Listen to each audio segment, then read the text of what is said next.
You're now listening to Blerdkast, presented to you by Blerdography.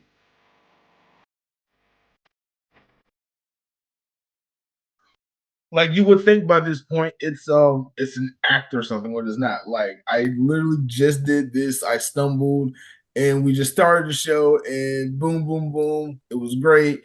And now I'm doing this and I'm like, oh, I just say the same thing I said and I can't get the words out. So hold on. I'm so embarrassed.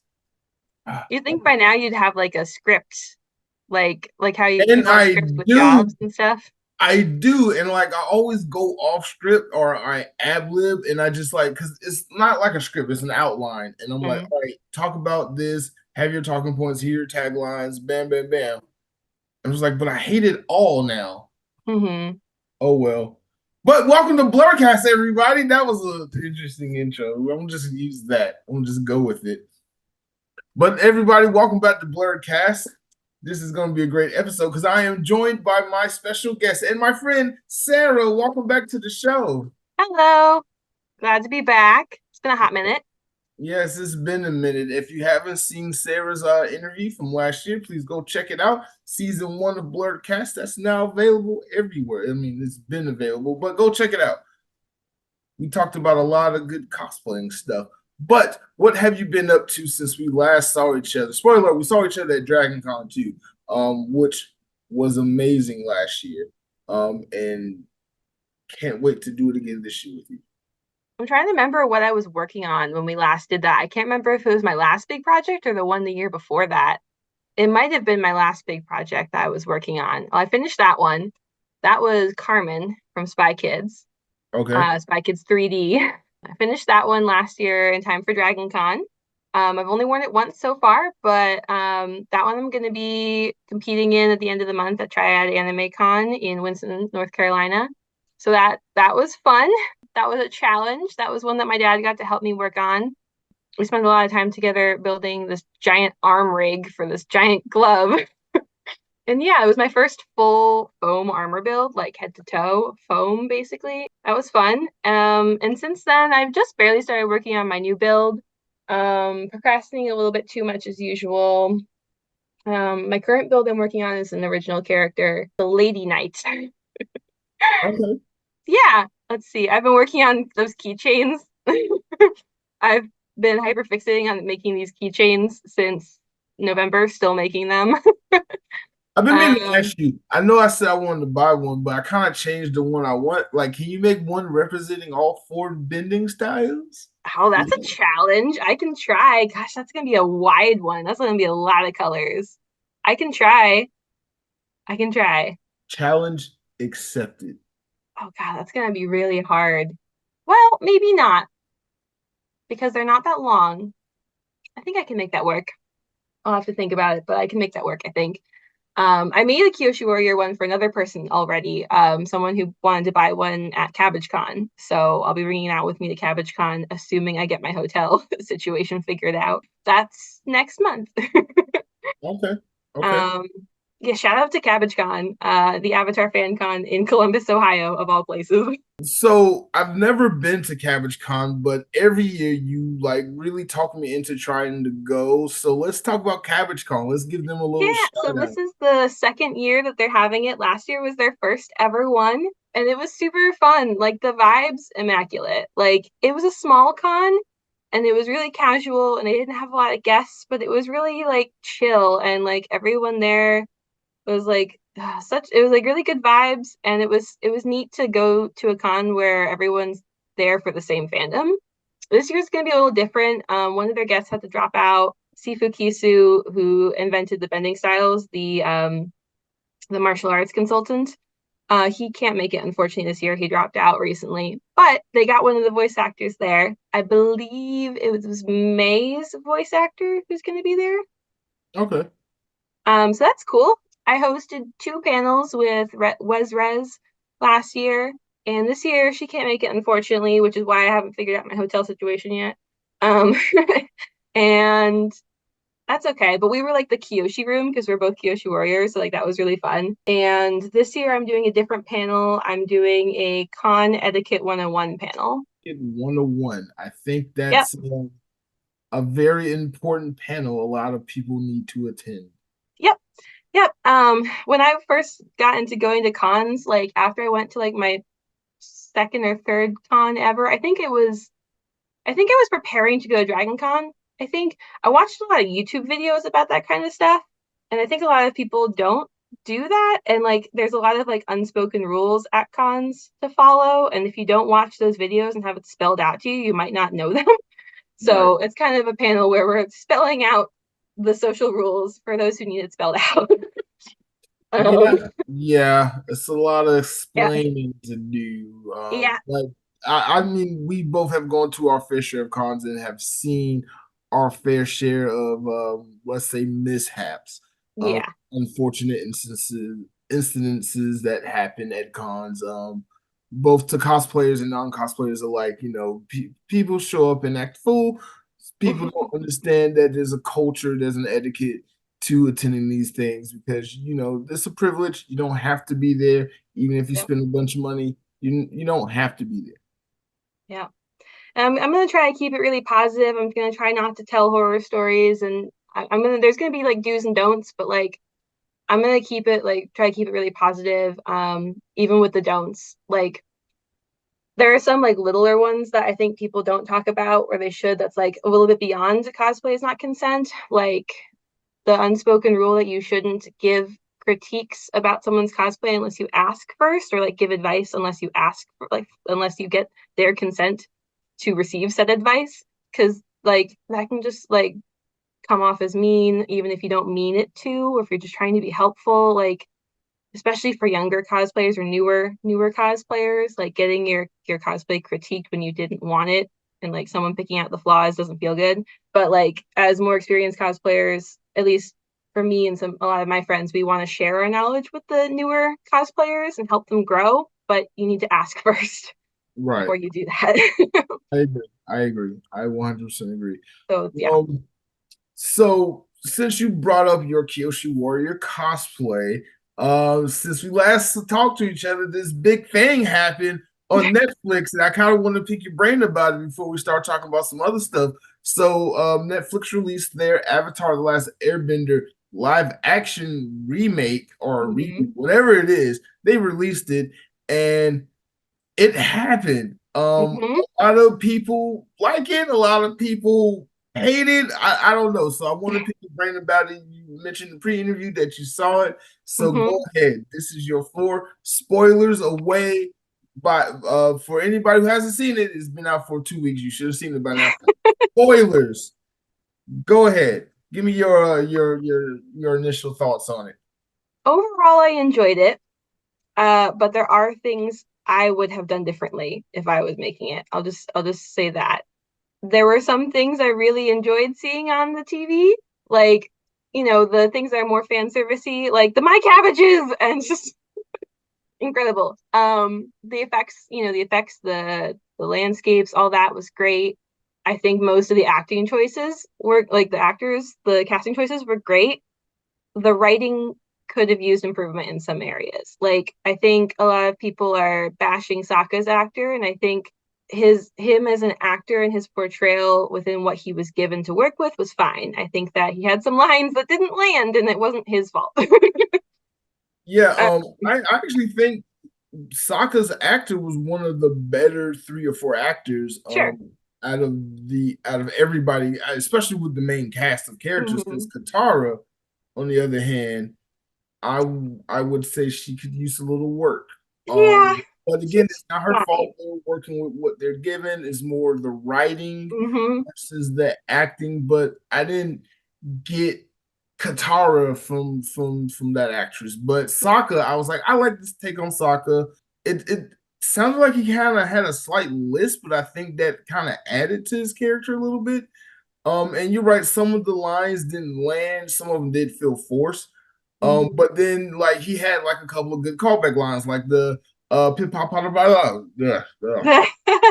But yeah, the pip populist line, you know, even though it was Angry Guitar who said that line, it was nice that they Yeah. gave him that line. But they did have a big change with Sokka's character that I'm with most of the fans kind of don't like that they changed because it's part of his character and who Hmm. what defines him, and he changes from being, sexist because it's a part of his character arc. So I wasn't really happy with that change. Because then it made that whole Kyoshi, that Sosuke scene, I don't want to say weird, but like it definitely changed the dynamic of that scene. Yeah, for sure. It was the whole like girl power thing was definitely toned down, I think, by toning him down. Right. Yeah. I've heard a lot of people talk about like their different opinions on the whole the toning down that sexist aspect of him. And I see where some of them are coming from. Like some people are like that.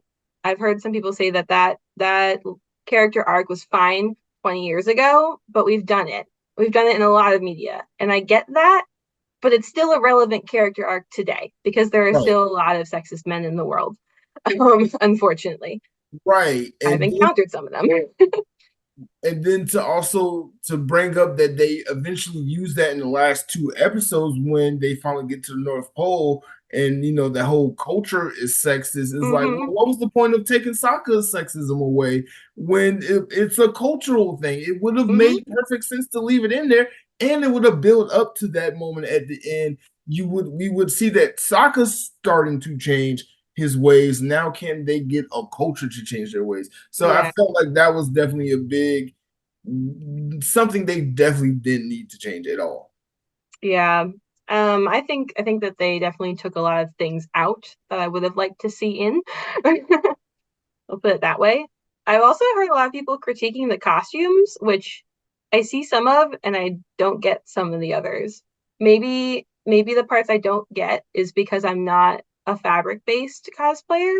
Yeah, I don't get that. Like the costumes I think were perfectly fine. Like maybe some of them could have been better, but I mean, the only part that I think was lacking was the wig and hair department, and that is not an uncommon thing these days because a lot of companies are not investing in the right people to do their wigs, and that's been an issue for years. Um years. And so like it's not the first time I've seen a bad wig on someone on TV. Whatever. Right. Well, and then there's that Princess Yue wig. And I'm like, oh, Yeah, exactly. That's what they I'm talking about. double down on the penis look. I see. All right. Cool. The hairline. Like I'm not even sure it was a lace front because they used the bangs to hide the hairline. Yeah. Like Yeah. it was, I'll give it to them. It was clean. It was together. There weren't stray like hairs like sticking off. There wasn't residue on it from hairspray. I'll give them that. But it could have been better for sure. Yeah. A lot of it could have been better. Yeah, like they clearly didn't use a company like Hero Hair. I don't know if you're familiar with Hero Hair, but they make wigs for TV, movies, and cosplayers, and they are phenomenal at what they do. And that is worth the investment for a show as big as this, in my opinion. Like, I have a hunch that the Land of Oz characters here in North Carolina for Autumn and Oz, I have a hunch that they use Hero Hair wigs because their wigs are phenomenal. I've seen them up close when I went last year, and oh my gosh, like it is so worth it to invest in a company like that for that kind of thing. So, just as a casual fan of Avatar: The Last Airbender, what are your overall like? Did you like the series? Do you want to see more? Where do you stand in that camp? Overall, I liked it, and I would like to see the rest of the story played out, but I think the writing needs some improvement, mostly. Definitely, definitely. And people forget it's not like book one was a banger when it came out. I mean, it was, the weaker of the three first seasons, Sure. true. But they had to, it had the benefit of coming first because they had to create a world. Yep. And it created enough of a world to keep us interested. And book two, it was just banger after banger. It was like there was not a missed episode in the entirety of book 2, and just every beat hit the seeing the group grow together. So I do want to see there's some things that needs to be improved, like you said, the writing, the costume designs, the hair things, stuff like that. That could be nitpicky. I will say the Kyoshi Warrior costumes, I loved them. They Oh, were different, but I loved them.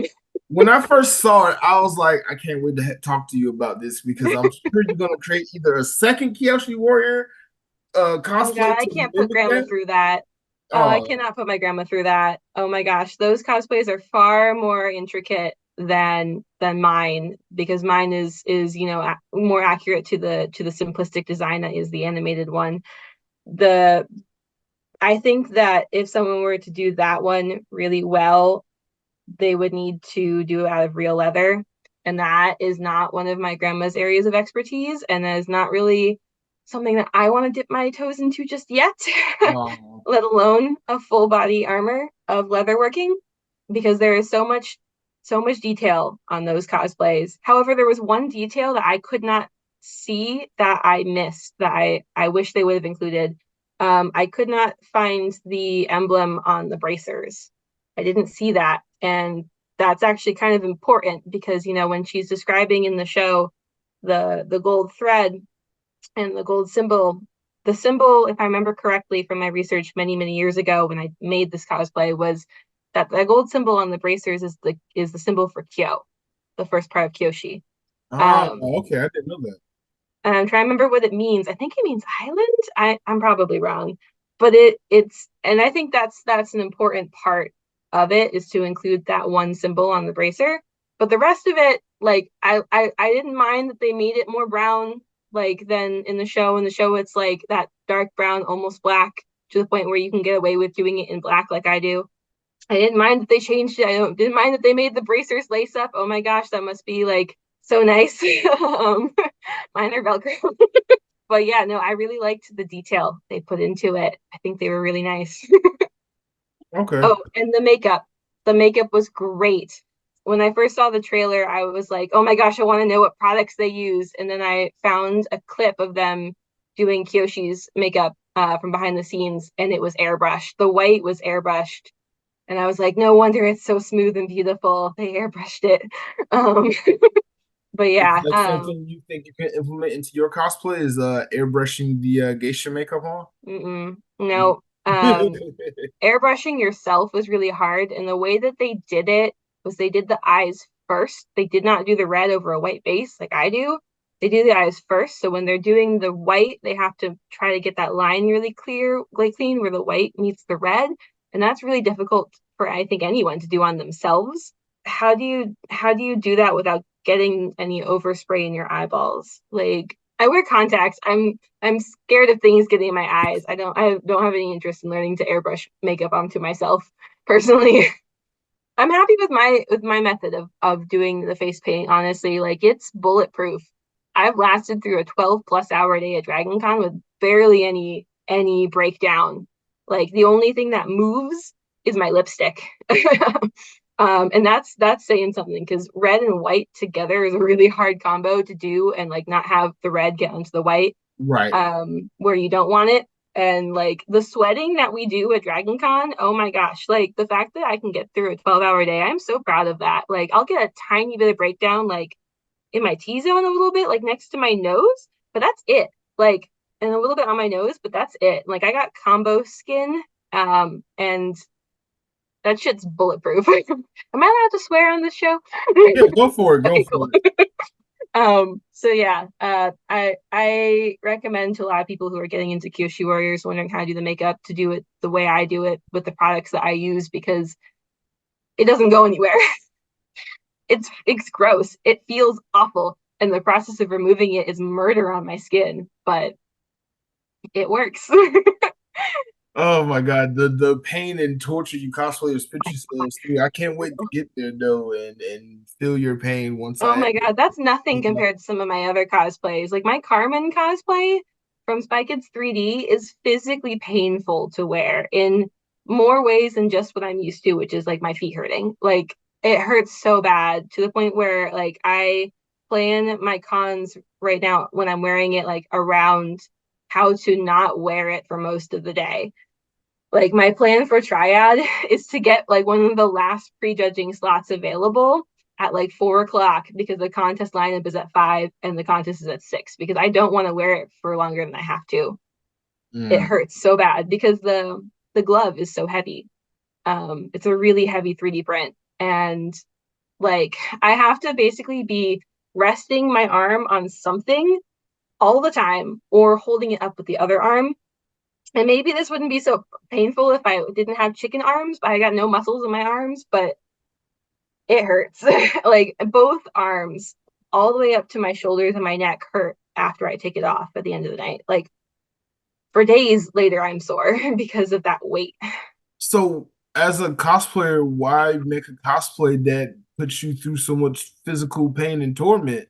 You know, I didn't expect that to be a thing when I was building it until I finished it. I didn't realize just how bad it was going to be. Like I knew once I got the printed glove, I realized it was pretty heavy, but I didn't realize it was going to hurt that much to wear. And again, maybe somebody who has more muscles, who works out regularly, wouldn't have this problem. But I sit on my butt for 8 hours a day, 5 days a week. So no muscles. Oh, okay, gotcha. Same boat club here. Sit down on your butt, go to work, and go home and sit down on your butt some more. I get it. I get it. But honestly, like I'm not the only one who does that, who puts themselves through wearing a cosplay they know is uncomfortable. And we all have our own reasons for doing it. Like my whole reason behind, or one of my reasons behind doing that cosplay in the first place is because from what I could tell, only one person had ever done it before on the internet. When I was researching to see how other people had done it, I could only find one person who had ever done that cosplay. So it's really unique. I like doing a unique cosplay. Okay, okay. That's It's a also nostalgic. Last year was really my like early 2000s era.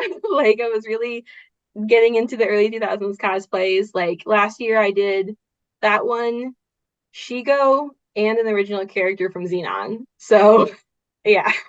okay. Okay. You mentioned, or we're talking about uncomfortable cosplays, and your Kyoshi Warrior cosplay. I, Hmm. I love it. I love it to pieces. It's definitely my favorite cosplay of yours. But I imagine like it at first when you first had it, you could not stand having it on with the makeup, and it took a lot of trial and error to finally get comfortable in it to walk around the con in like 12 hours. But like we've both gone to Dragon Con several times, and I've seen cosplayers wear things that I'm like, did you know it was going to be 110 degrees outside today? But you're killing it. Your cosplay is amazing, Yep. but like you have to be dying on the inside. It depends. The worst part is being in the sun for that Yeah. Oh cosplay my god. because it is black pleather and pleather does not breathe.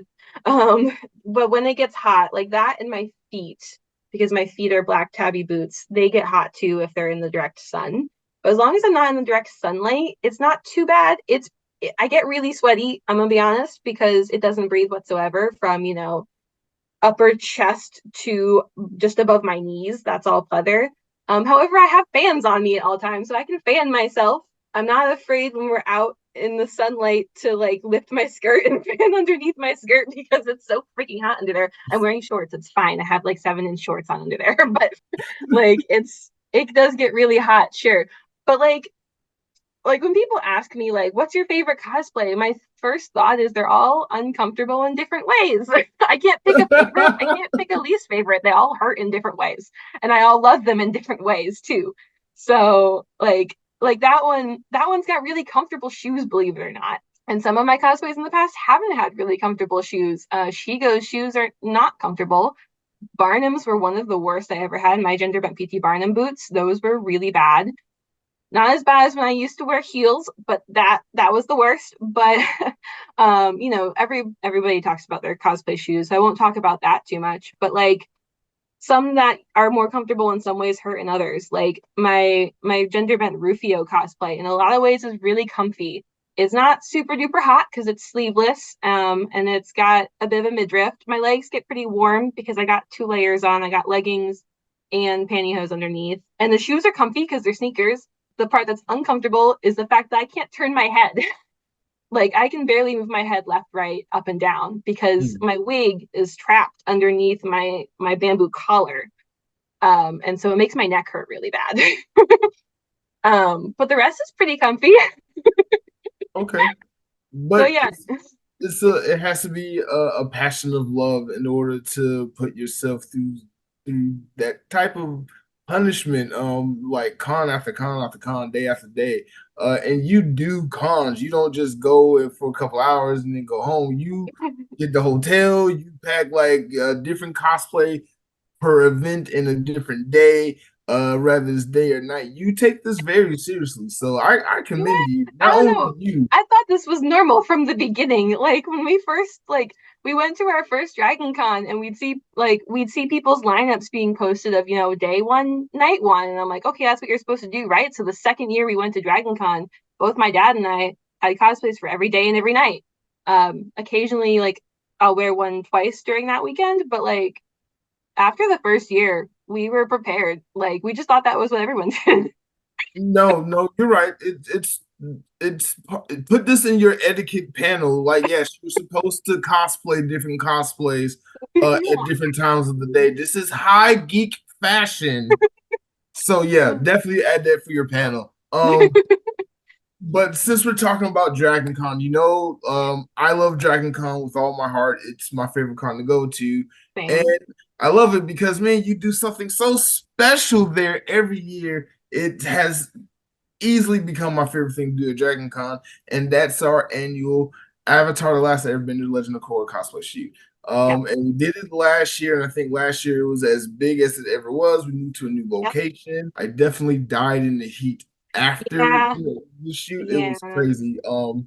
But yeah, let's talk about that. So I know my experience from it because I was there. I did the photo shoot, I directed it, I did all the pictures, edited all the pictures. But what is it like for you being you helped directed it, you organized it, and you cosplayed in it? You're in the photo shoot. What is it like for you being on the other side of the camera in a large shoot like this? On a normal year when scheduling goes smoothly, it's not that hard. Like there's not a lot that I have to do, honestly. Like, the hardest part years ago was finding a photographer. And once I found a photographer, where it's pretty easy. Like you just pick the day, time, and place, find a photographer, you fill out the form as soon as you get it, you try to get that day, time, and place that you want. And that's assuming you get it done early. If you wait, so years ago, we used to wait to add photo shoots until a lot of them came out on the spreadsheet, but I stopped doing that after I had like done it the first year, I think, because it gets sent the spots get sent out,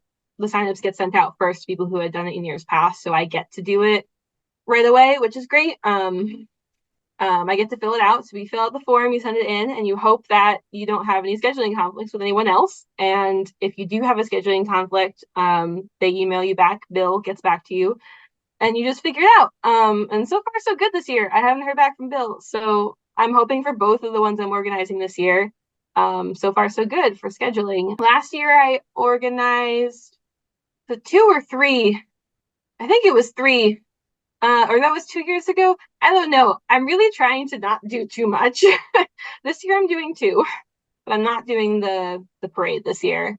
So I think I have a balance, and I'm not doing the contest this year. So last year I did 1 or 2. I think it was just 1 last year, and then I did the contest and the parade. So now that I've done all of those things, I'm just doing 2 shoots, and then the rest of it I'm kind of just going from there. There's not a whole lot of things on my schedule I have to get in other than the Infinite Riker games, which is like right after our Avatar shoot. So as soon as that shoot's done, I'm booking it downstairs to the Trek track because I need to get in line for the Infinite Riker games. Which it was the same time last year. I'm assuming is the same time this year. So I'll be going in the same cosplay again to the Infinite Riker games, which if you like Star Trek Next Generation, 10 out of 10 would recommend. Okay. Okay. But I anyways, do I'm getting sidetracked. So yeah, going back to organizing it, like day of, you usually do most of the like actual like grouping and organizing and stuff, which is really helpful. And I kind of prefer that because like you're the one with the camera, like the best way to shoot people. So like other than like groupings and stuff, like I remember last year we talked about like general ideas for groupings beforehand.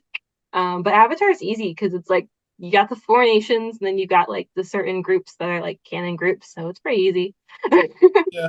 I did make an error last year, and I didn't really notice it until I was editing. I was like, "Huh? Why are all the avatars in every single nation? Why didn't I just stick to the avatar for that particular nation?" What was I thinking? I had a lot on my plate last year. Yeah, You yeah, and know, we were pressed for time too. So, if there, and it was yeah, hot, which is kind of good that we were pressed for time because we were in that direct beating down sunlight, which usually it's not that bad because like either we have some shade at Hardy Ivy Park, which we were at in the previous years, or if it just could have been a little overcast, that would have helped tremendously. But it was so like not a cloud in the sky, kind of bright sunlight. And I yes. was dying because like that black leather just in the direct sunlight was awful. We were all hiding under the stairs. So It luckily was so you hot. wasn't in the sun for so long, but I unfortunately had to spend another hour and a half there because I did the Black Geek shoots immediately after and was the lead for Yeah, that. you poor So thing. yeah, so not Are only did they that Black immediately after this year as well? Are we on the same kind of schedule this year for them? yes, and I also think there's Oh, also you a poor schedule thing. conflict that Bill is trying to work out that he hasn't told you about yet. Well, he didn't 'Cause, reach out to me. um, You'd think if there was a scheduling conflict, he would have reached out to me. So uh, I don't know. well, the Black Geeks organizers did reach out to me and Bill, and Hmm. it was like, "Hey, we need to make sure last year didn't happen," which I took Right. fault for. Just for full disclosure, so I was the okay, I was the lead for both the Avatar shoot and the Black Geek shoot last year, and in Hmm. my infinite wisdom, I was thinking for me as the lead photographer, it's easier for me to just do the two shoots back to back Yeah. Yeah, that makes because sense. of X, Y, and Z. Hmm. However, I was wrong. I Hmm. was wrong on so many levels. I didn't expect to have the equipment issues I had, especially during the Hmm. Black Geek shoot. I had two cameras; they both overheated. Damn. So yeah, there was that issue. Secondly, I Hmm. didn't expect to like almost overheat and start cramping up and die of exhaustion because I was directly in the sun the entire time, just shooting and shooting. And then there was the timing with like the Black Geek shoot. The first shot took like almost 30 minutes to set up. It was a lot of people. Hmm. It was a lot of hands in the kitchen, if that makes sense. So Hmm. it was kind of like I was just standing there waiting for everyone to be organized for Hmm. the photographers to shoot. So we weren't able to get our shot list done. And with the Avatar shoot, I wasn't able to get all the shots that I wanted done because like it was a big crowd that we have for the Avatar shoot. Yeah, we were So pressed for many time. new people showed up for that and Yeah. wanted to like give extra time because I've always given extra time. It's a 30-minute shoot. We've always shot in for an hour just because we had time to. So usually we have a full hour block, but last year there was a scheduling conflict where after I submitted the form, I guess I must have filled it out wrong or something because they had changed up how the form was last year, and I guess I did it wrong. So the only time block we could take was a 30-minute time block. And that Oh, was where the real issue came from, is that we were on a shorter block to begin with. And then also like they wanted like to have enough time to gather beforehand, which is fair, but like they don't like the way that the spreadsheet works is they don't give any groups like buffer time in between time blocks. It's like you have this time block and that's it, start and end, done. yeah, So like there isn't any time for people to gather beforehand, and I wish they would give everybody like a 15-minute buffer period in between shoots, but they don't. And I didn't expect it to be so hot. Oh my God. Like, what would be really helpful if they would, that like area at the bottom of the staircases against the wooden fence where everybody gathers and stuff, yeah, and like the extra photographers are, if they could put some like easy ups over there so that there's some shaded area for people to stand in, because that area gets so sunny. Like that yeah. would be so nice if we could just get some easy ups for some shade back there. Yeah, Like, and it didn't help that that little ugh. patio area we was on, it started to flood because of the air conditioning Oh unit yeah, that too. behind us, so that was an issue. Oh yeah. The crowd of people that was just behind me for both shoots, it was a lot. It was a lot. It was a lot. But like, I just hated that I couldn't get my shots that I wanted for both shoots. And I've been kicking myself ever since then. Because I just love like that energy that you guys were giving me during the Avatar shoot. Everyone was like, "Sokka's in the middle." Sokka. I was like, I was eating it all up. I loved it That was all. so much fun. And I love that we keep growing every year. Like, Yeah, and I can only imagine this year, like I wonder if we're gonna get like live action versions. Like that's a whole nother group. If we get like a couple live action people, they can have their own group. So like that's another group. Yeah, I'm already in my mind like planning it out. So all right, Yeah. so I don't know when I'm going to release this particular episode, but in my mind I was like, we're going to release this at time for Dragon Con so we can talk about the shoot and everything. So my mind this year, I'm assuming we'll have an hour shoot again like last That's year. what I requested was a full hour. Right. So I'm gonna run through like just the generic stuff of like Avatar only, Korra only, live action only, Shyamalan torture movie if horror. any of those show up, Yeah, never. there Hopefully, is no movie in Ba Sing Se. right. So I'm gonna run through it like that. I'm gonna run through all the nations. The thing I want to get to is like recreating scenes from that one year we Mm-hmm. did it. That was so fun when we Yeah. was out there in Ivy Park and just like, all right, Amon, take Cora's bending away, and like we just had turns to having every Cora getting their bending taken away. I want to create scenes again. That was really fun. Yeah. Yeah, we should have time this year because this year we have a whole hour. Last year we only had half an hour. So yeah, hopefully it will be good this year. And hopefully the weather cooperates. If we could just be overcast, that would be Yeah, ideal. Like maybe that'll mess with lighting, but I don't care. I mean, I can work around that because I like every other shoot I had in that section, minus the Avatar shoot or anything I did on Sunday. It was nice. It was cool. It was either overcast or it was like sunny, but it was like Yeah. okay, no direct sunlight.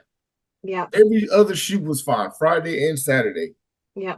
Sunday, complete just oven right And there. like I picked that spot because I thought that maybe the sun wouldn't be in our eyes because when we do those early afternoon shoots that we always do in years past, we always had the issue at Hardy Ivy Park of the sun being in our eyes. So like Right. I was like, well, if we do it over there and we do it a little bit earlier in the afternoon, maybe we won't get the sun in our eyes. So like that was I tried I tried to figure No, out the that sun was fine because situation the and it sun was didn't work. behind everybody. The sun was in my eye, but that was fine. I could arrange around that, and it even because of that, it gave me like this nice little sun flare in some of the shots that I really like. So I was fine with that. So that worked out perfectly. It was just too much sun. Yeah. Yeah, I mean, it could have been rain. I guess that would have been worse. Like, what was that, 2 years ago, where it was raining and the Harley Quinns were out dancing in the rain? Oh yeah, yeah. And I'm gonna be honest, that day last year at Dragon Con, I would have preferred rain for the Avatar shoot because we would have easily just. No. Okay, that might be the one thing that would mess up my makeup, okay? Oh yeah, That red yeah. and that black is a water-based Mayron paint. That like I seal it and I use my primer, but it's still water-based. It's not waterproof. The Okay. rest of it, the white is pretty waterproof. But oh my gosh, if it started running, it would all be over. If that red and that black ran, oh my god. Oh yeah, yeah. I can Direct imagine. water is the one thing that probably can't get through. It can deal with sweat, but actual water, nope. I would Okay. be dashing inside if it started raining. So let me ask you this.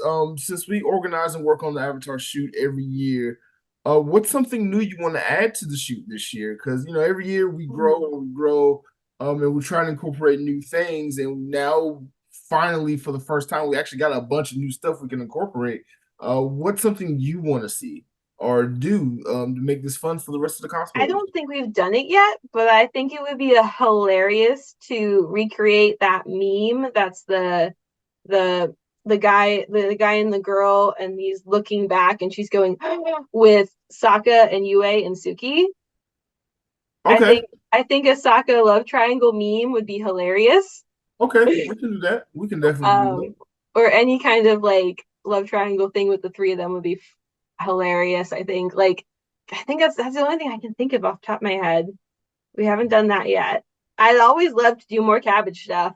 I mean, any cabbage stuff is always fun. Well, yeah, that's always going to be something I incorporate. That's just going to be a trademark of the photo shoot that we do. Me personally, I would like to, like I said, I want to recreate scenes and things like that. I also want to get more of the cosplayers that cosplaying the same character to do more stuff together. So like Okay. get all the Sakas together, get all the Zuko's and the Aangs and the Korras together, Hmm. and just have them kind of do fun stuff as their character. Spider-Man meme for all of them. Yeah, yeah, something like that. And you know me, I love like amalgamation cosplay. So like last year we had Princess Yue Sailor Moon. That was incredible. Yeah, that was incredible. And the year before Amazing. that, we had Avatar Core Core or Avatar Core. Yes, Avatar Core Core. Yes, okay. The Oh man, you know who I miss? I miss the Brozai crew. Those were oh so fun. yeah, yeah. Three of them showed up last year, but Oh, the did they? Toph cosplay, yeah, the Toph Remember. characters didn't show up, but the other three did. Okay, And they good. had slightly different cosplays, but yeah, the Bros Eye crew were really cool. That was so fun. I love that. I love the different creative versions. I'd also love to see like more characters that we haven't seen before. Like you'd think by now we'd have seen every character, but we haven't. Like we haven't Right, had a Master Paku yet. right. No We Master haven't had Paku. like most of the White Lotus other than Iroh, I think, That's true. and Boomy. We've had Boomy. We've only had one Red Lotus member, that Minghua cosplayer from Hmm. last year. But I would love to do a Zahir, and the other red Pali. I would Hmm. love to have a what was Sokka's master? Was it Paku? Yeah, you said Paku. Yeah, No, Paku was Katara's. Katara's master, right? I just watched it the other day. Fun fact: the Sokka's master was modeled off of Sifu Kisu, who was the martial arts consultant who invented the bending series. They kind of Oh, modeled it okay. off of him and his everything except his way of speaking and his general character and attitude, but like his the image wise, they modeled it off of him. It'll come to me eventually. I just watched this episode the other day. Oh I my know. god. I'm still sitting here thinking too, but yeah, I would love to see more of the like non-bender characters Yes. get cosplay spotlight. Definitely more of the villain characters. Like we had the Mon that one year that was really good, but everybody Hmm. wants to be the hero characters or Toph or something, which is fine. But like I want to see a little bit more. Oh, I want the boulder to show up. Oh yeah, yeah. I would love to see like the boulders. I love when those type of cosplayers show up. There's a couple of there's a gang of like Bolin cosplayers that Huh? just cosplay as different Bolins from the core seasons. I love those guys too. Those guys are dope.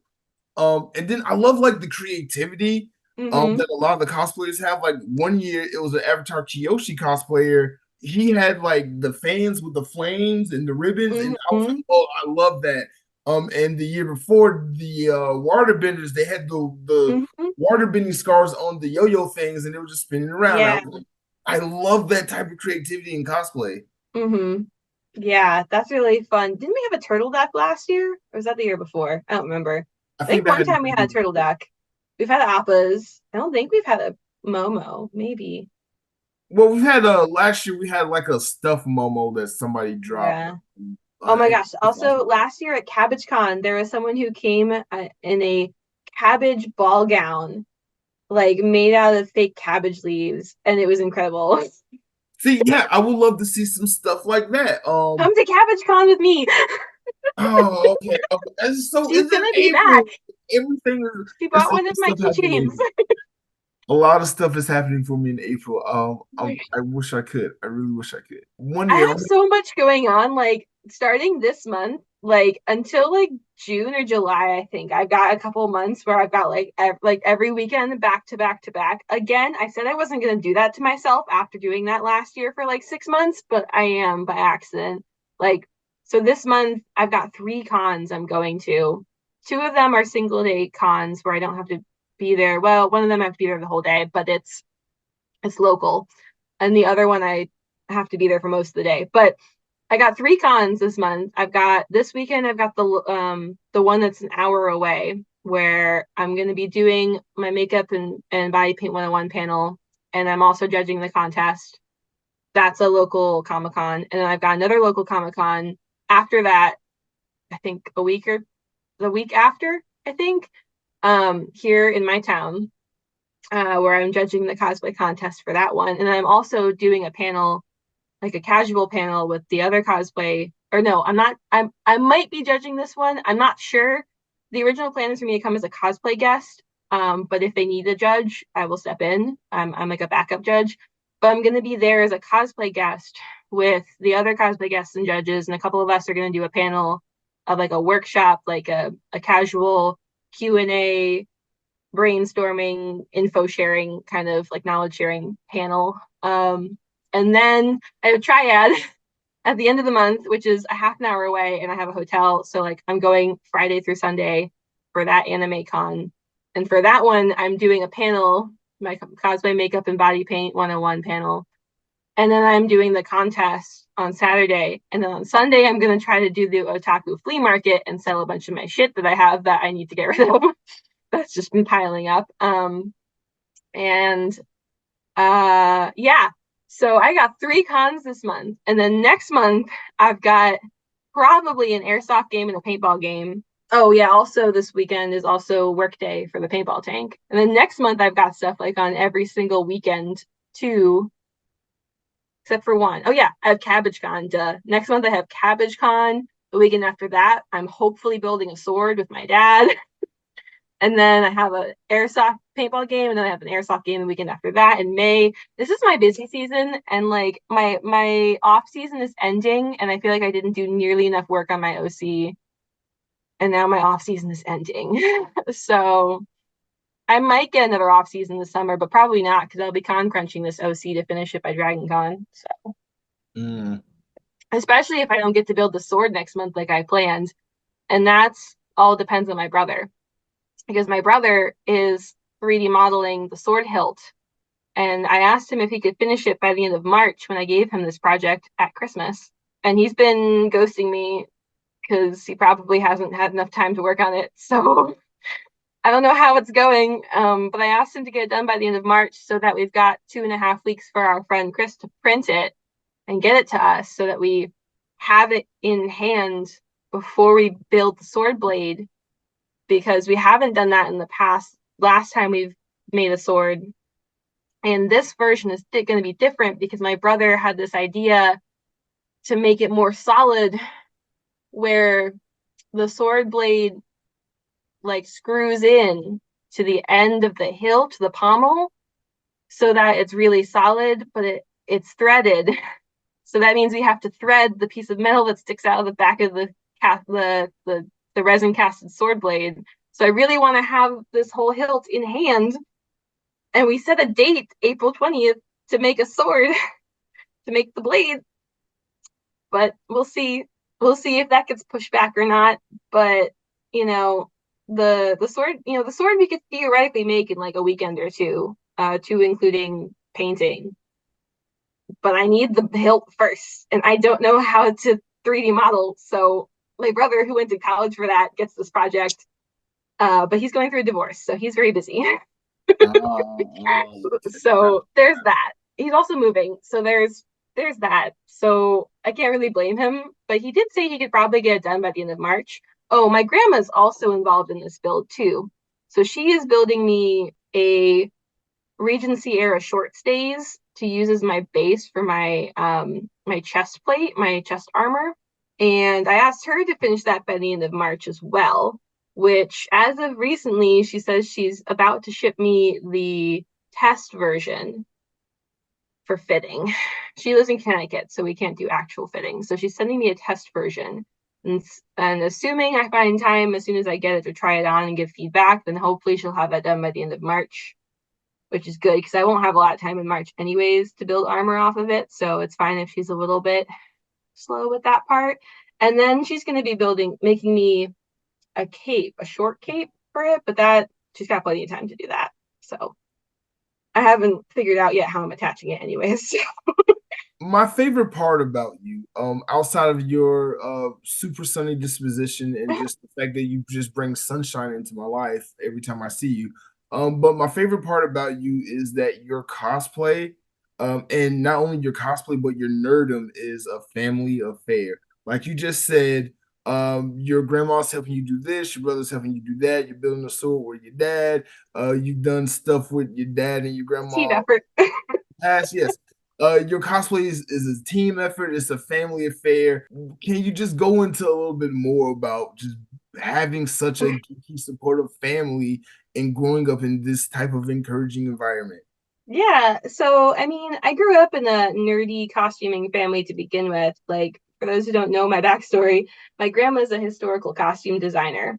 So from birth, she was dressing me up as like medieval princesses and stuff. And my dad and my grandma, when he was growing up, they did Civil War reenactments together. So she was making historical costumes for them and for clients because she had, the business.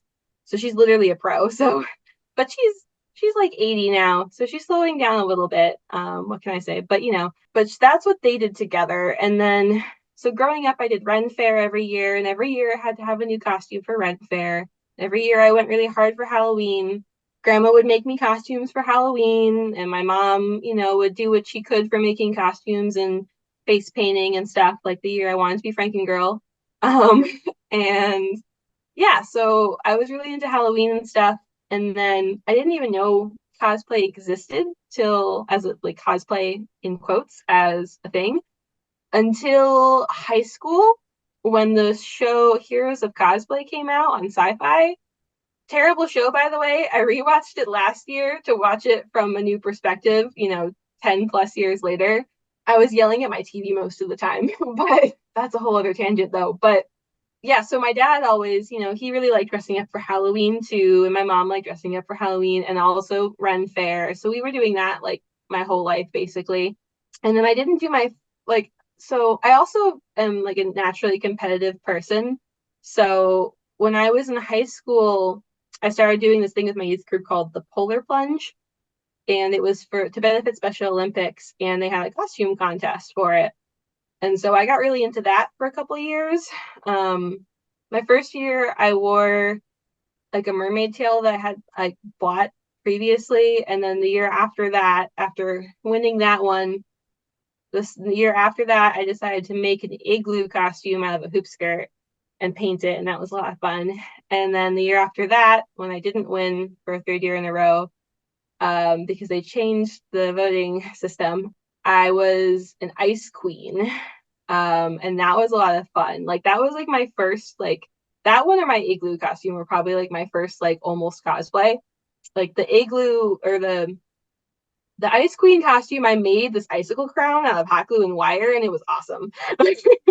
And so around that time was when I discovered cosplay as a thing, but I didn't really like do it or like venture into it until like a year or two later when I did my first cosplay that is so bad we don't really talk about it much. It was not great because I made it while working at a summer camp. I was working at a Girl Scout camp all summer, and so on my time off, I'd go into the basement craft room and like work on this cosplay. It was a Weeping Angel cosplay. I bit off more than I could chew, but I did it because like back then Doctor Who was like my only fandom basically. I had a lot of like repressed nerd phobia in high school, and this was the summer between high school and college, so I was working through that that nerd phobia thing. It was really internalized. And yeah, so I decided to do this Weeping Angel costume because I wanted to go to Boston Comic Con, my second ever convention, and meet John Barrowman. And I did. I wore this costume, and it was not very good. And I didn't paint my arms. That was a mistake. I didn't know body socks existed, so didn't have gray arms. That was a mistake. But I met John Barrowman, and it was awesome. And that was great. So that was my second ever con. My first con was a really small, now defunct sci-fi con called LunaCon. I went to that when I was about 8. And I spent the whole time playing like Crazy 8 card games or something in the card gaming room. But oh yeah, my parents are sci-fi nerds. So that was one of the reasons I had a lot of internalized nerd phobia growing up, is because my mom was into Doctor Who, and but both my parents were into Stargate, and my dad was an OG Star Wars nerd, and they were both into Star Trek. And growing up, I couldn't be into stuff my parents were into. How lame is that? That was my thought process back then when I was a stupid kid. So I tried to avoid that stuff. And like my brother, who's 5 years older than me, got into Magic the Gathering when he was in college. So when I was in 8th grade, so I pushed back on that and all that stuff. So I had to work through that, but I did, so it's fine. But yeah, so LunaCon, Boston Comic Con, and then 2 years later, after Boston Comic Con, I went to Dragon Con and I was hooked. Like, I went to Dragon Con doing like my first ever cosplay. It was my second, but the first one, like, that I didn't make all of, so it wasn't that bad.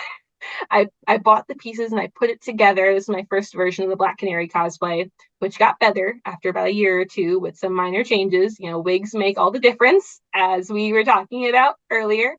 Having a good wig makes a lot of difference.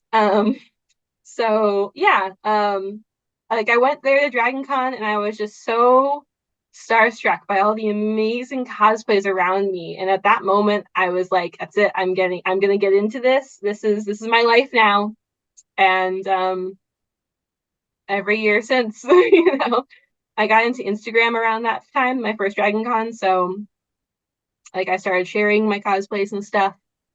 And yeah, basically it kind of all really started with Dragon Con, but it didn't really, because I've been dressing up in costumes since I was in utero, basically. I went to my first Ren Fair in utero. But yeah, that's a long story. You might need to edit that. I don't know. I don't know what, because I was sitting here thinking like, how am I gonna cut this down? But no, it's all Probably interesting. can't. It's I all I ramble. no, but it's fine. It's all fascinating. Like you know me. I love me a good nerd. And someone who just like they start telling a story, or they just start just talking about themselves or things that they're interested in, and then they just like slip into that nerd freak moment. I love that. I love that. I think that's why we get along so well, because like, especially like at Dragon Con, I'm in my element. I'm just always looking at everything like, oh, everything's so beautiful and amazing here. And I'm a whole different person. So I love that I can connect with other people who have like that nerd spasm like I do. So I'm I just a appreciate that. storyteller. Like I got like my communication style is very storytelling focused, and I think it's because I grew up in the paintball community. From like the age of 8, I was in that community like frequently, multiple times a year. And specifically the field I grew up at as a kid, we had a cabin there with a whole bunch of teammates. So that culture is very storytelling based. And I think that comes from like war stories, and like the military simulation aspect. So there's a lot of sitting around a campfire telling your battle tales. I think I picked it up from that. So I could tell stories forever. Okay. So tell me this. Are you finally gonna tell me that secret cosplay you've been working on that you've been keeping hush hush? The OC or which one? It was another one you was telling me about when we last talked. And you was like, it's this one I'm working on for this con, and I'm not gonna tell you, but you're gonna like it. And I'm like, all right, you know It what? wasn't Carmen? Uh, I think it was Carmen. Matter of Okay. fact. Okay, Because we but were gonna try to do a shoot and then we never got around to it because I got stuck in the contest stuff oh backstage. yeah, that's right. I That's couldn't get right. out of it. Was because like prejudging this, the way that Dragon Con does their contest, it's like you go in for prejudging and you're waiting to do your prejudging in this room with everybody, and then you do the prejudging and then you move to another room and you wait for the contest. So it's not like other cons that I've done where you have your prejudging slot earlier in the day and then you go do stuff and then you come back for lineup. This is all like there was no time. Like I couldn't get out of that room to come and take any pictures. Like I wanted to stand in the Marriott and get my picture taken and didn't happen. So whatever. I'm not bringing that one to Dragon Con this year. It's too much. It's too much to do for that con. Like the way that I did it last year for the contest was that I I carried the glove and the rest of it was in one of those wheelie carts. And my dad was pulling the wheelie cart and I was like walking behind it, watching it to make sure nothing got taken from it. And then we got to the Marriott where the contest was, and we had a friend who let us borrow their room to get all of my armor on. And then we got down to the contest for prejudging. And we had to do that because I can't walk long distances in that cosplay. I just can't. I have very limited knee motion and ankle motion. And I can't hit that glove up against anything because I don't know how sturdy that glue is that is holding together those little pieces stuck to the top of it. So if it bumps against something, or if the shoulder armor gets caught on something because there are wires, like, it's all over. So I have to be really careful when I'm walking around in that cosplay. So it's just not practical for Dragon Con. I'm also probably not bringing Shigo to Dragon Con this year, although I would love to. But because of the external corset situation, again, it's not very practical for a long con where I don't know whether or not somebody's going to help me get back into it after I go pee. Like, I probably could manage because, you know, ladies' bathrooms at cons are great. Everybody's willing to help each other. But, like, at smaller cons, like if I'm there with a friend, you know, they can, you know, I can check with them beforehand and be like, hey, can you help zip me up afterwards and help me get this corset back on, because my hair the wig is so long, it's in the way, it gets into the lacing of the corset if you're not careful. So I probably won't. I think I basically have my lineup almost figured out for Dragon Con already this year, come to think of it. There's just one night I'm not sure about. And I'm not totally sure yet if I'm turning my casual Star Trek cosplay into Deanna Troi cosplay, but I might. I'd like to. Well, okay, what night question are you not sure about for your lineup? Saturday night. Okay, what do you got planned Saturday night? Party. I Eat mean, too many obviously, gummies. obviously, but like, do you think? Well, the last party on Oderon. Well, no, wrong series. I'm sorry. Are there any Star Trek events Saturday night? I'm not sure. Like, I know it's a lot of Star big Trek stuff for Saturday. sure Thursday night. So my issue is that I've run out of casuals that I like to wear, or haven't gotten wrecked, because like I had bought a brand new top for my Squirtle casual cosplay last year, and then something got on it and I haven't been able to get the stain out. It looks like a foundation stain that's like all over the armpit. I have no idea where it came from. I don't wear that cosplay with makeup, so I don't know where that came from. But and you can't find those tops like anywhere, let alone one that fits me. So I don't know. I'm thinking about doing a casual cosplay that's, you know, the little duck meme where the little duck is holding a knife. Yeah, I've seen those memes. I'm thinking about that. I don't know if anyone will get it, and it's also kind of expensive, or it's a big knife build. I don't know. We'll see. That's my idea. I might come up with a new idea for a casual, but I have to come up with a casual that wears my normal hair, because Saturday night I wash my hair so that I can do Kyoshi the next day. Because if I do so if I do my if I turn my Star Trek into a Deanna Troi cosplay, I have to wear a wig with it, which means I'll probably get my hair braided before I even leave North Carolina. So I'll have my hair braided Thursday through Saturday, because of all my cosplays wearing wigs or helmets. And then I'll wash my hair, wash the braids out, because when I take my braids out, I have this giant poofy hair. And then I wash it because I have to for my bun for the next day for Kyoshi. And then after that, I'll wash it again because it's full of gel. But yeah, so Saturday night, I have to do something where I'm going to either have wet hair or have it like, I'll diffuse it and like mostly dry it. But I don't know. I only have so many casual cosplays that don't wear wigs. And I also like didn't have a lot of casual cosplays until recently that did wear a wig.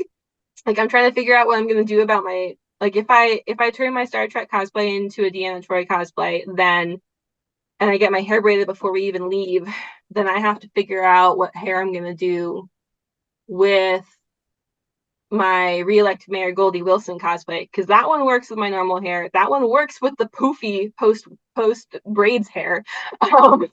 But it does. I don't know what I'm gonna do, because I have a normal straight brown wig, but that one I'm gonna wear with my original character, which means that if I wear it on Thursday, it's gonna get tangled. I'm gonna have to detangle it, and if I don't straighten it, it might be frizzy for my OC, and I don't really want to be detangling and straightening a wig mid Dragon Con. I don't No, know. Like no, I can like imagine that can be terrible.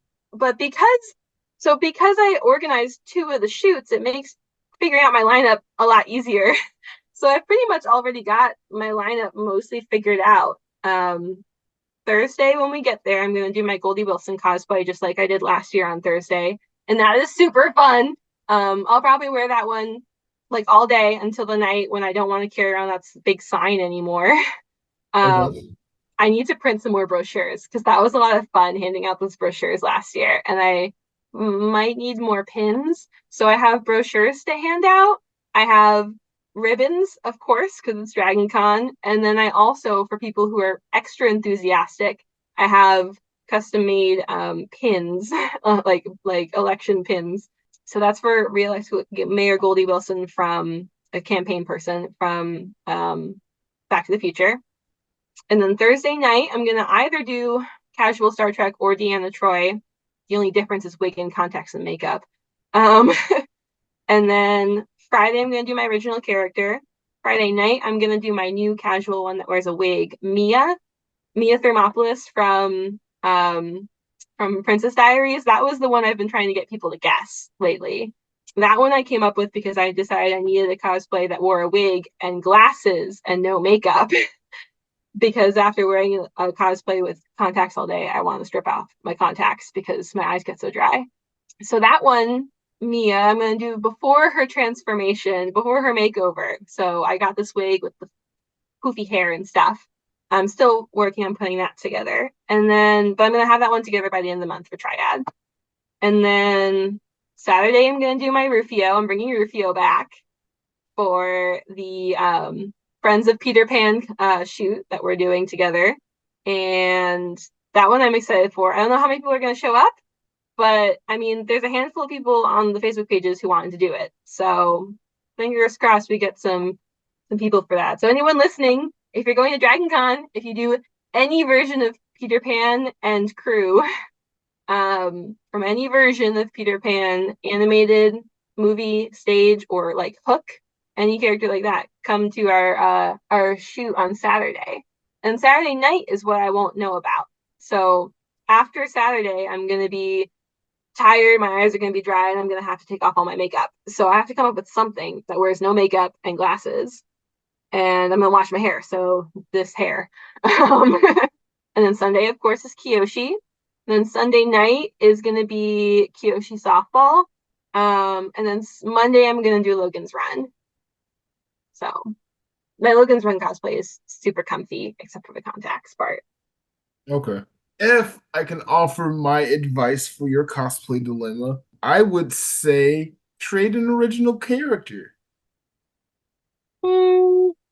Nah, No? Okay. All right. nah. I tried. I don't know. I'll think of something. I mean, I thought of Mia really quickly when I decided I needed a casual that wore a wig. So, and I don't like re-wearing. I suppose I could do Mia a second time, but I don't like re-wearing in the same con like that weekend. I could. I know some people don't because they have like they think it's not good to do that. I don't have any judgments on people doing that. I've done it. I just don't like to personally myself. I'd rather just have more costumes. But I could if I had to. I think last year I might have done that at Dragon Con. There's so many days, like it's really hard to come up with cosplays for every day and night. Like I used to wear Squirtle, but again, I'm having issues with the shirt, with the stain on the shirt, so I can't wear that one.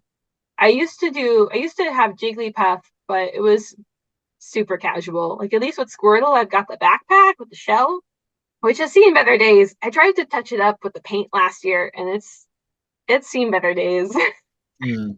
um, I don't know. I don't know. I suppose I could do Bingo, which was a Halloween costume of mine, but I don't know. I think Bingo is just too cutesy for me to wear the dragon. I don't know. I don't know. I'll think of something. Yeah, you got plenty of time. You got I plenty of love time. people who do meme cosplays, so that's what I'm thinking is I should do a meme cosplay because I love meme cosplays. They're so fun. Well, yeah, go for it. Definitely go for it. The only idea I've had is the duck. Right. Well, if I see something out there that suits your taste, I'll send it your way since I know All you know. right. Yeah. All right. I mean, the only other one I can think of is like my casual X-Men, but usually when I wear that one, I wear a wig with it. So, so my casual X-Men, I can basically do any wig with, and turn into any character I want, basically. Um, and I have two ones I could do for that. Rogue and Kitty Pride. But I'm not gonna really my eyes are gonna be so dry by Saturday night. I'm not gonna want to wear contacts. Are there any X-Men that wear glasses like mine? Who are girls? I don't know. That are girls that I can think of off the top of my head. No, but you can always do a gender bend Cyclops. Nah, not with these glasses. Mm, I don't know. But See, yeah, there's it might be glasses a are really good hard to idea. style. It might be a good idea to do an X-Men cosplay because X-Men 97 coming out later this month. So that's going to be a popular cosplay this year. Any Hmm. character from that series. So it might be worth it to invest a little bit effort and energy into making a new casual X-Men cosplay. If you tempt me too much, I'm gonna drop way too much money on a X-Men suit from Mr. Pierre because I've been so tempted to buy a Shigo cosplay from them, and they're currently 20% off. um, so Well, this is a company out of Florida that's a small business, and they make stretch um stretch spandex vinyl stuff, and their bodysuits are super cool. They're currently making a whole bunch of Fallout ones because of the new Fallout thing coming out. mhm. So they make the Fallout suits, and they're so nice. They make Star Trek ones. That was how I found them in the first place because they were all over TikTok doing the vinyl frontier thing. And I can't afford to spend $250 on a really nice bodysuit, but I want to. But I can't think of like so the issue is that we're trying to fill a space for Saturday night, which wears no makeup, glasses, and no wigs. So like I can only do so much with this hair. And it's gonna be blonder by then too, because I get reblondified every summer. So I don't know. Glasses characters are really hard to style. That's why I do casuals that don't really matter, like aren't regular characters, like Meatballs and Mayor Goldie Wilson. I suppose I could wear Meatballs. I do tend to wear my Meatballs cosplay on Sunday nights, but we haven't actually done a final campfire in a long time. We always say we're gonna do one, and then we never do because we want to go party. Mm. And that one year we did it was so awesome that like nothing can top it. So have you ever seen Meatballs from the 70s? No, I don't think Bill I'm Murray? familiar with that one. Okay. So it's got Bill Murray in it, and it's about a summer camp. And so I've got a casual Meatballs cosplay that's just like a camper or a camp counselor. Like it's a 70s style person with like shorts and um the tall knee socks and the camp t-shirt. And I've got this big sign that says it just doesn't matter, which is a thing from the movie. And my dad does a character from that movie. So like when we're not together, people don't get it, except for the sign. They might get the sign, but then they see him and they go, "Oh my God, it's Mickey."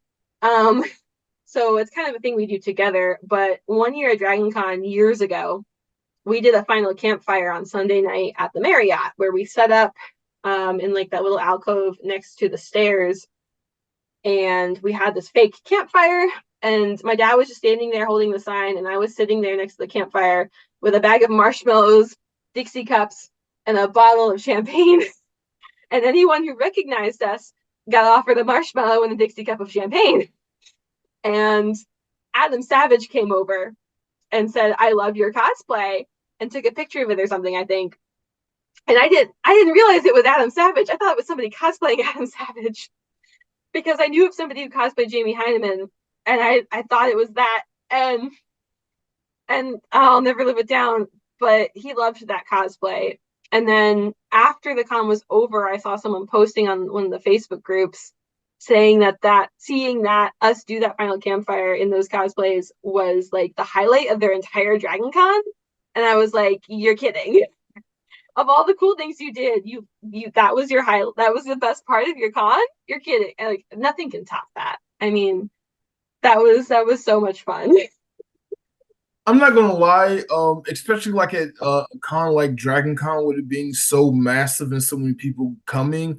Like my favorite like guilty pleasure of that con is like finding those weird obscure cosplay references that only Mm-hmm. like me and that one person cosplaying as that character Yeah. get. I love that because then once you like figure it out and you're like, oh my god, you're the best cosplay in the world because of this one obscure reference from 37 years ago in Yep. some offshoot line of some other popular media. You're Yep. awesome for that. So I love like putting out those cosplayers and the people who like put the care and thought into doing like some super niche stuff. I love it. I love it so much. So I got two more stories, one short one and one longer one. So Meatballs is a really obscure movie, but one time my dad actually ran into another couple doing his character, Mickey, and the CIT, which is what I do. And I was like, oh my gosh, that's crazy. Like, that's the only time we've ever seen somebody other than us cosplay from that movie. Mm. And then my other amazing story, incredible memory, was I think it was my first year. I think it was the first year that I was cosplaying from Logan's Run, which is another really obscure 70s movie. Classic classic sci-fi. So we decided to do the aquarium party that year. This is before the remodel of 2020. Our first time ever doing the aquarium party. We've done it twice now. And so we go to the aquarium party where, there's only, 4,000 people or something? Like they cap it. There's not a ton of people there. Of the con that had 80,000 people that year, 4,000 of them are at that party. And I'm wearing my green from Logan's Run. And for those who don't know, the characters in that movie are one of three colors, yellow, green, and red, or they're a Sandman, which is like the police, basically. And so we're there at the aquarium party where there's only so many people there. And we run into a group of like three people cosplaying Logan's Run. And like we are walking through this little one area of the aquarium and we see them. And I immediately just take off running. I bolt past them. And my dad goes up to them and taps them on the shoulder and goes, guys, she's running. And the Sandmen take off. They see me like from behind, I'm already past them, and they see me and instinctually take off to chase after me because that's what you do in the movie. The Sandmen chase the runners. And it was so incredible that happened, like that I happened to run into the only other probably Logan's Run cosplayers at that entire con at this event. And then we did that little moments, and it was just incredible. And then we started a Facebook page, so now we all keep up with each other. And I can never, like last year I didn't manage to make their group get together because they do it before I even get there, like earlier on Thursday. I just can't make it work. But we used to do a group photo shoot for like 2 years. 2020 and 2021 we were doing group photo shoots. So it must have been 2019, I think, that happened. Mm. But that was just an incredible like moment of an obscure cosplay just happening to run into other people doing the obscure cosplay. It was incredible. That's fun. That's fun. So we are almost out of time. This has been a great interview. Also, I have another interview in like 20 minutes. Oh So my god. Are you doing 3 back to back? I will never do this again. I have learned my I'm lesson. the one who doesn't know how to not do too much. I thought it was me, not you. No. So I do too much because like every year at Dragon Con I overdo it and end up like not How doing. many shoots are you doing this year? So far I have I'm doing the Avatar shoot, and I think I'm doing your Peter Pan shoot too. Mm-hmm. I'm not the lead for Black Geeks, but I'm going to be there doing my own content for Black Geeks, probably a video or something. Probably, I'm wanting to work on my photography this year, so I'll probably be off to the side sniping like people like I was in 2019. Mm-hmm. So far it's just that, but you know me, the closer to the con, the more and more stuff I'm going to add on. I already know there are going to be panels I'm probably going to be a part of that I haven't been asked to do yet. I'm working on doing panels for the digital media track because I want to do one about YouTubing and being a content creator, and one about doing something for TikTok. And they need more content creation stuff for the digital media track. I definitely say if you want to be a panelist, if you got something to say, something you want to talk about, definitely volunteer being a panelist at Dragon Con. It is so much fun. That's the one con like I haven't really heavily considered doing a panel at, just because like I'm kind of new to panels. Like I've done a couple before, but not a lot. Like kind of got 2 or 3 go-tos that I could do at really any given time. But none of them are really like enough for Dragon Con, I guess. Like makeup and body paint 101, that's the one that I can do at the drop of a hat. Cosplay roundtable is really fun, but that requires more than one panelist who like it requires like at least a couple people who are skilled like in different areas and working with different materials, ideally. At least 2. I've done it. We did the Cabbage Con last year with just me and Wesrez Cosplay, Georgia. And that went fine for a smaller con, but for a bigger con, you need probably 3 people. But that one's fun. That one's kind of like what we're doing at this local con I'm doing this month, where it's really interactive, and the idea is knowledge sharing, not only between the panelists and the people attending, but between the attendees as well. Like getting help, having everybody help each other out with trying to figure out stuff that they're working on or stuff they want to do, to help them figure it out. And then the other one, the new one, is cosplay etiquette, and that's just what I'm putting together. And that one really needs to be done like at the beginning of a con, like the first day. And I'm doing that one at Cabbage Con this year. So that's really all I've got like for panels. That's pretty much it. I did the cosplay horror stories panel once, but that one ended up just being a lot of trauma dumping, and I don't really want to do that again. So Gotcha. it was more like it was supposed to be funny and not stuff that I might have to report as a Gotcha. mandated reporter. So I um gotcha. yeah.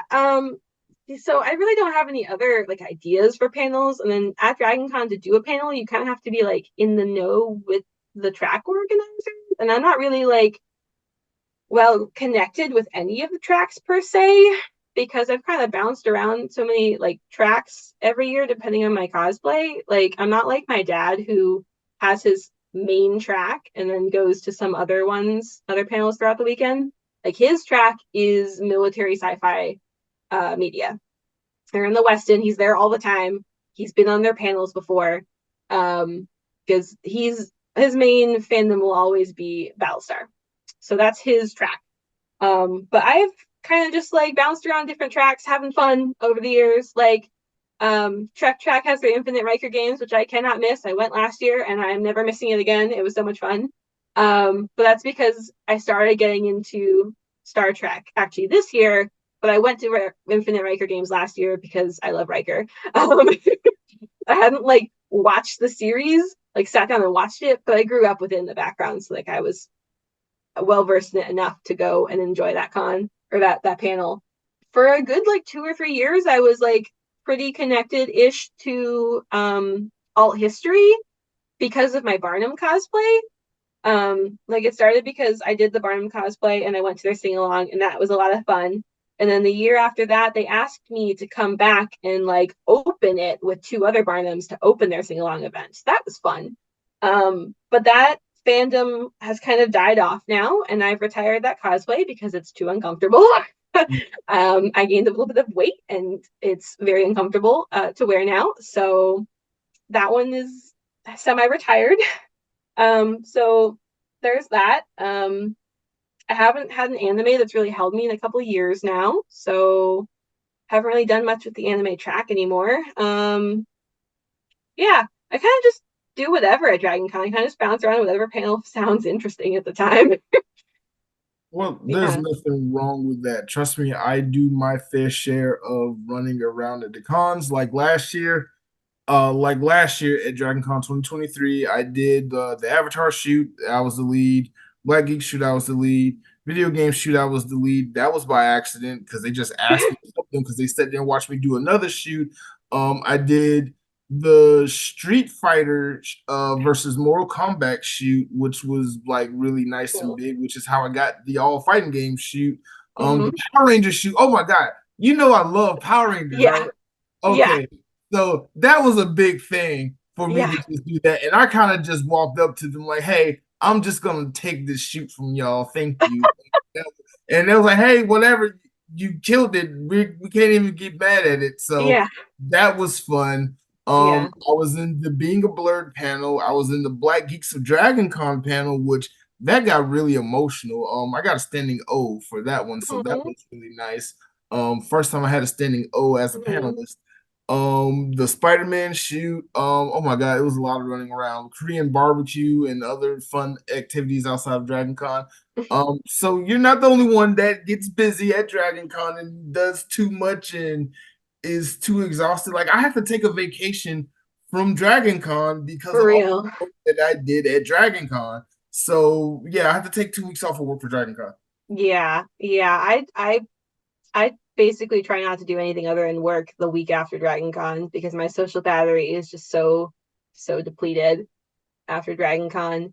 I'm really trying this year to not overdo it and not over plan my schedule. And I tried really hard to not do that last year and I failed because Yeah, I same here, had same here. a photo shoot, I had a contest, and I was doing the parade. And between those three, I thought that was fine because I was so used to doing 2, 3 uh group shoots and I thought that it'd be fine. But this year I'm gonna try harder because back before I started organizing photo shoots, I basically didn't have any kind of schedule. Like I would use the existing shoots to try to create my lineup and then just go from there and just wing it. Like my Right. first year, I think I had the app the first year, but I just used it for maps, like and the schedule. Like I barely went to any panels. I think I kind of blacked out my first Dragon Con, honestly, because I don't remember doing anything but having the best time. So like at Dragon Con, I need to get I'm last year I decided I was gonna try to get back to that, to kind of just winging it for my schedule. And I really want to try to do that this year. Like the main things on my schedule are the 2 group shoots, the Infinite Riker games, and watching the parade on Dragon Con TV because my situationship from Dragon Con is in the parade this year, so I'm gonna watch him. And that's it. Usually I watch the parade on Dragon Con TV while doing my makeup or something, so that's pretty normal. So yeah, I'm really trying to kind of just like go with the flow this year and not over plan except for what I'm wearing that day and the 2 shoots and the Infinite Riker games. But that's easy to plan because that's like finish the group shoot, walk downstairs, get in line. Right. So that's pretty much it for that. That's like the only panel I have to do. I would like to do second and third if possible, first aid classes that Apocalypse Rising track does. 2 years ago, I did their Stop the Bleed course, and that was great. And then they have 2 more over the course of the weekend that are more advanced. I'd love to do that just because that's good knowledge to have. But if I don't make it, I don't make it. Um, that's kind of where I was last year. Like if it didn't fit my schedule, so be it. But they're also in the Weston. They're right across from my dad's track. So um, that's a cool track. They're like a mixture between preppers, homesteaders, and apocalypse fiction. It's a fun track. Gotcha. um, Dragon Con is so much fun because there really is something for everyone. Like I was telling my family friend Leanne, who's also a cosplayer, about the Apocalypse Rising track because her husband, who doesn't like people and doesn't do good at big cons. I was trying to convince her to go to Dragon Con, and I was like, you could even bring Ferg, her husband, so you could bring him. There's he's got a track of the Apocalypse Rising track because he's a prepper basically. I'm like, you can just drop him off at the Apocalypse Rising track and say, see you in 4 days. and he'd be good to go. Like, there really is something for everyone there. I agree. I 100% agree. Like you, I'm going to try and take a let's see what happens approach to Dragon Con this year. I know I'm gonna fail, but I did manage last year to after I did the parade, I took a nap, came back, and I was like, you know what? Until I have this panel, I don't have anything to do. Let me just walk around and see what I can get into. And ended up being one of the better nights that I've had at Dragon Con in a while, not having my camera and just walking around slightly inebriated and just all my friends and doing a panel, and then after that, like going to Waterburger for the first time and just having adventures in the city of Atlanta. That's fun. So I'm gonna try to incorporate more laissez-faire, as I should say, affairs at Dragon Con and just kind of see what happens, like I used to when I was a teenager. Right. Although I can't drink the way I used to when I was younger. Tell me about it. Like, I never went too ham at Dragon Con because I get dehydrated really easy, and like if I'm dehydrated during the day, I can't be drinking a lot at night. But ever since I turned 25, like my body rejects alcohol after 3 drinks so bad. Also, I've realized that so I have an eating window during the day for my stomach where I have to stop eating at 2:30 on a normal day because I have IBS and my stomach meds wear off. I realized recently that part of my issue with drinking in large quantities probably has to do with the fact that I have a nighttime eating window that never dawned on me, that about 12:30 after midnight, I have to stop eating and drinking anything that's not water. So that has something to do with it. But also just I've become so like intolerant physically of alcohol in large quantities that I just can't. So I switched to some legal gummies last year for Dragon Con, and they're great. And I may have overdid it the last night at Dragon Con, but it was fine. I got home to my hotel, it was fine. By the time I realized I overdid it, I was already at the con suite, and I just kind of got stuck there for a little while. It was fine.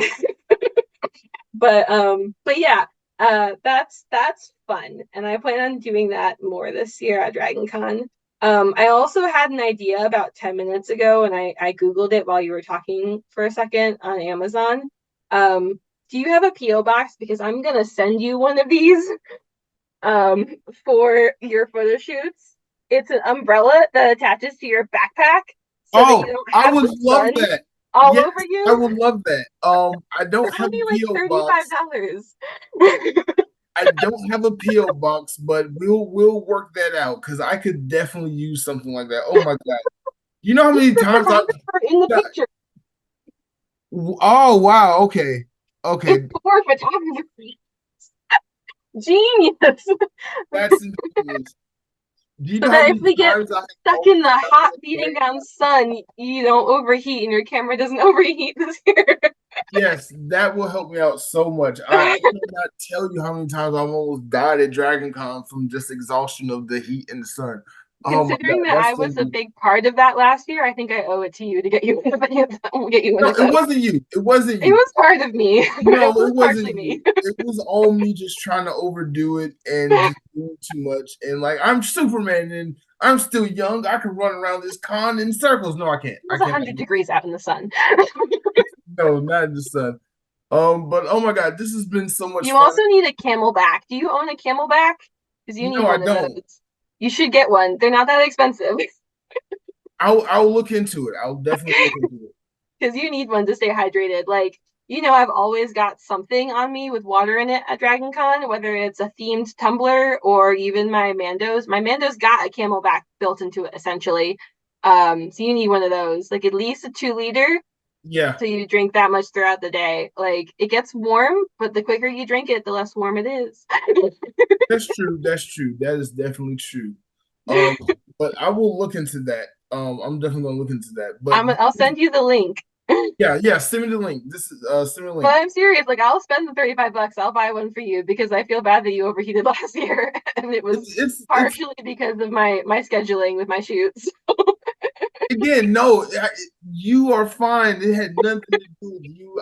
It was me. It was all me. But Uh-huh. we got to cut this one. Well, not All short. right. This was a really long one, but Yeah. I really am glad that you came on. I always love talking to you. We have such interesting conversations. Obviously, I'm gonna see you at Dragon Con, so hopefully, Yes. I'll be able to have you on before Dragon Con, and we can talk about some more fun stuff and things we can get into. But let everybody know where they can find you on the interwebs. All right. I'm on Instagram and TikTok. It's UNCGWHOVIANGIRL, which nobody can pronounce, but that's fine. I'm stuck with it. So yeah, UNC, like the college, UNCG, because that's the one I went to, the one in Greensboro.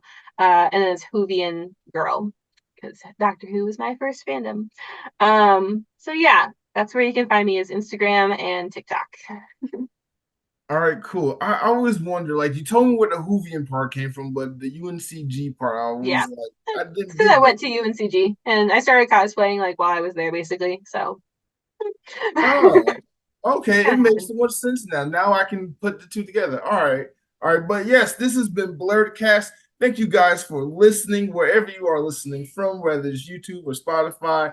But you can find me on YouTube and Spotify and everywhere else you can listen to podcasts, Amazon Music, Apple Podcasts, Apple Music, and everywhere else. I'm working on some other things in the future, so I'm being some more places. But this has been fun. Thank you so much for coming on and talk about cosplay with me, with my fans, with my audience. Trust me, they love you. They love the Kyoshi Aw. Warrior cosplay. You know I love you. And Aw. like I said, I cannot wait to see you because like you just, oh my God, like just talking cosplay with you brings the purest joy in my life.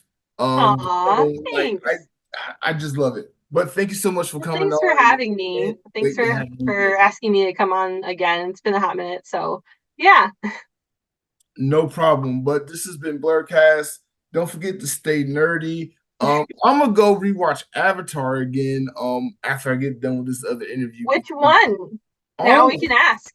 I'm gonna watch all of it in chronological order of when it came out, minus the M. Night Shyamalan movie because that doesn't exist to me. There is no And I'm movie gonna of just August. nerd out. I'm gonna just nerd out to that. All right. Well, have fun. I'll see you later. All right, All later. right. See ya.